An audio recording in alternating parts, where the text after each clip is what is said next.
프랑스 혁명은 국민적 통합을 이루었고 사회 현실 자체를 변화시킨 사회혁명이었다.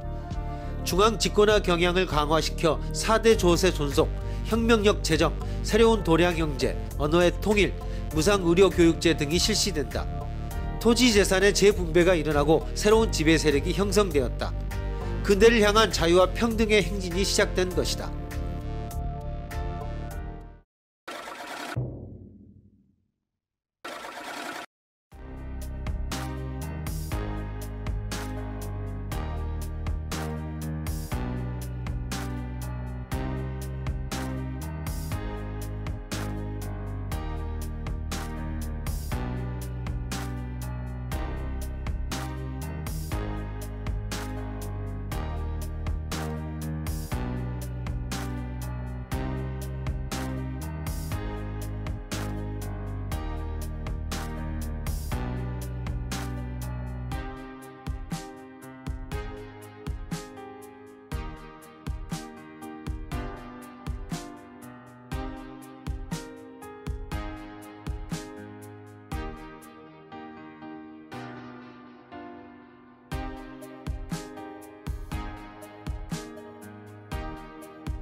서양 윤리사상의 큰 흐름은 의무론적 윤리설과 목적론적 윤리설로 양분할 수 있습니다.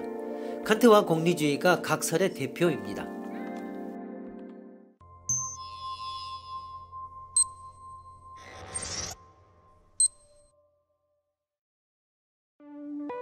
당신은 불륜을 저지르고 돌아왔다.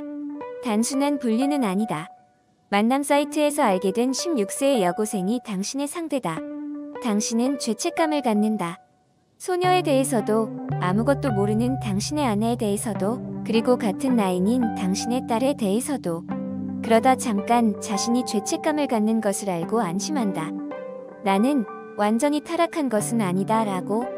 그러나 부끄러워한다는 것으로 자신은 철면피는 아니다라고 만족감을 느껴 기분이 좋아졌다고 하면 정말로 부끄러워하고 있는 것일까? 결론을 대략 이렇다. 죄책감을 갖는 것은 선이지만 그 죄책감을 갖고 있는 선한 자신을 의식해 기분 좋아진다는 것은 악이다. 그렇다면 단지 죄책감을 가질 뿐이라는 상태 쪽이 죄책감의 도덕적 의의까지 의식하는 상태보다 좋다고 할 것인가? 그러나 의식도가 낮은 쪽이 낫다는 것은 도덕의 관념에 반하고 있는 것처럼 생각된다. 다음 중에서 올바른 것을 선택해 보시오. 1. 의식도가 낮은 상태 쪽이 도덕적이라고 하는 경우가 있다.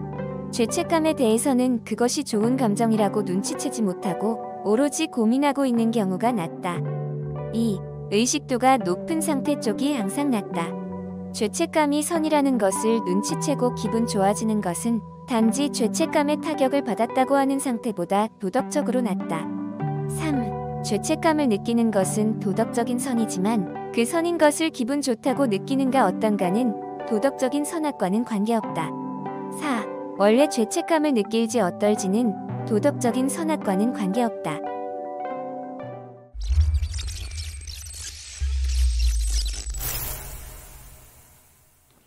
정답은 3일 것입니다.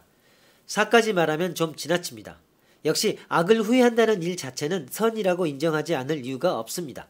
자신의 마음을 돌아보면 그만큼 원래의 마음은 순수함을 잃는다 라고 하는 현상은 생각해보면 죄책감만의 문제가 아닙니다. 동료에게 질투심을 느끼고 있는 자신의 감정을 뉘우치면 그 반성의 정도에 따라 마음이 심란해져 질투 그 자체로부터 주의가 멀어지고 자기 관찰의 비중이 높아집니다.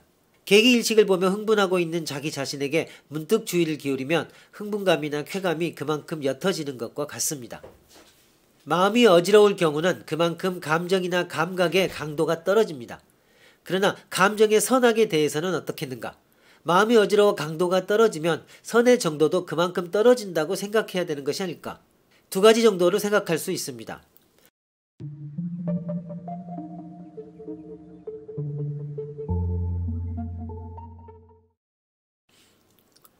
첫째, 선악은 감정의 문제라고 생각하는 경우.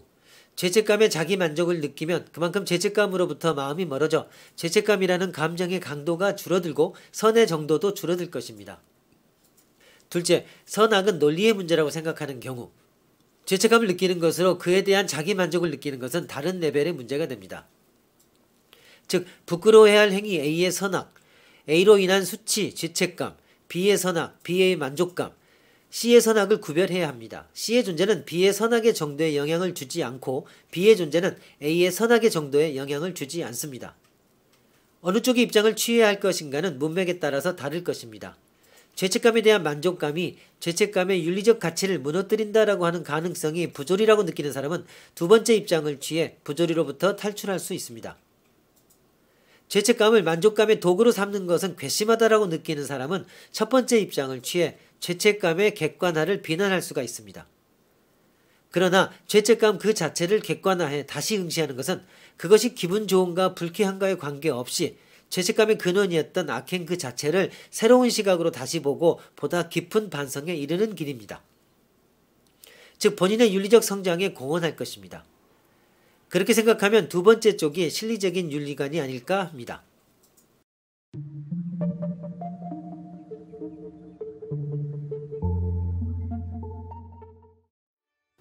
서양 윤리사상의 큰 흐름은 의무론적 윤리설과 목적론적 윤리설로 양분할 수 있습니다. 의무론적 윤리설은 도덕법칙에 일치하는 행위를 옳다고 하고 그와 같은 규칙에 어긋나는 행위는 그르다 하는 입장입니다. 도덕법칙을 중시한다는 점에서 법칙론이라고 하고 행위의 동기를 중시한다는 의미에서 동기론이라고 부르기도 합니다. 이러한 입장에 따르면 우리는 언제나 도덕법칙에 따라야 하며 그에 따르는 행위는 다소 나쁜 결과를 가져올지라도 옳다는 것입니다. 이것은 가급적이면 도덕법칙에 예외를 허용하지 않으려는 입장이라고 하겠습니다.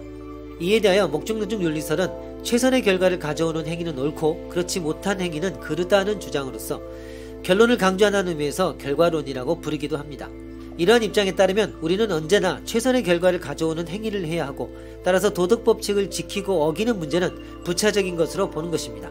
이는 행위의 결과에 비추어 도덕법칙에 예외를 허용하려는 자세를 가지는 입장이라고 하겠습니다.